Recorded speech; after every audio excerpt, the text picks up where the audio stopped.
Välkommen till min fjord. This is Archaon Month, day 41. And we're finally done with Dhorgar. So we're going to move on to something a little bit smaller and a little bit faster to paint. Because I've been working on this. Look at that. Look at that tiny thing. This is, and I'm going to show you a bit better, is Archaon's shield. And I'm actually done with it. Like, one day.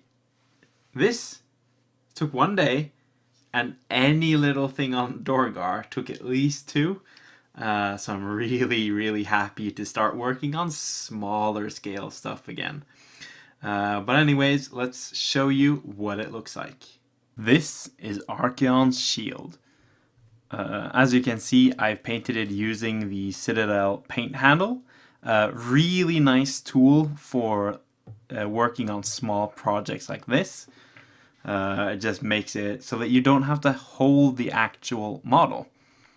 And I wanted to paint this guy separately from Archaon itself because, painting behind a shield on the Archaon model is very difficult, but it will be visible once they're sort of displayed and shown off.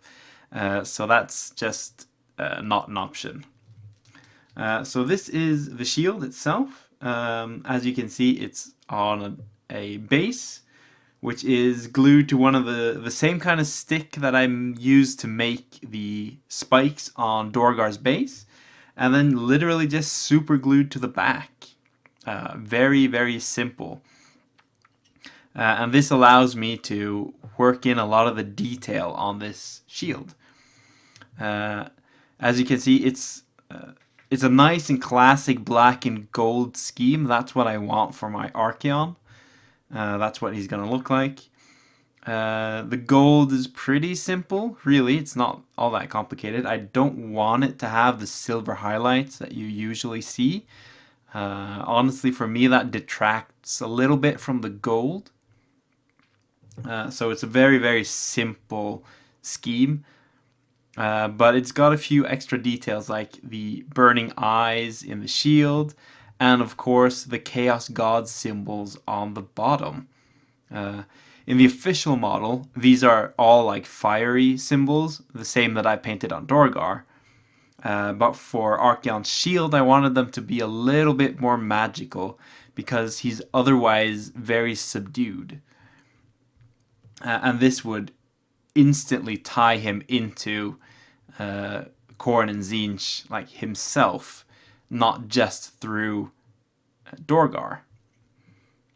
So that's each of those symbols have been like very small pen and a very thinned paint to get that result. But I think it's really cool. It stands out and it makes the shield a little bit more interesting. The final detail really is the bit of hair that you guys can see here. I sort of researched a bit on like Mongolian hair banners, like they used to and still have horsehair banners, like black for war, white for peace, and a bunch of others. And I sort of wanted to make a white and with the stripes, maybe it symbolizes something from a tribe. Maybe it's the hair from a hated opponent, Who knows what it is and why it's like that. But I thought I wanted to have that splash of color as well. I didn't want it to be as naturalistic as it could have been. Or as like brown, really. And I didn't want to have it fiery red the way the official model is. So this was sort of a mild compromise there. So that's pretty much the shield. Metal on the backside, also very simple. Nothing too fancy about that. And I'll actually see that I forgot to paint in the little amulet there. So that's going to happen, but you guys probably won't be seeing that. That is your first taste of what Archaon himself is going to look like.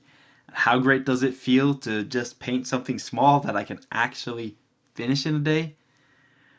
It's amazing. It really, really is. So tune in tomorrow, guys, and I'll give you your first look at Archaon, the Everchosen himself. But until then, ha det bra!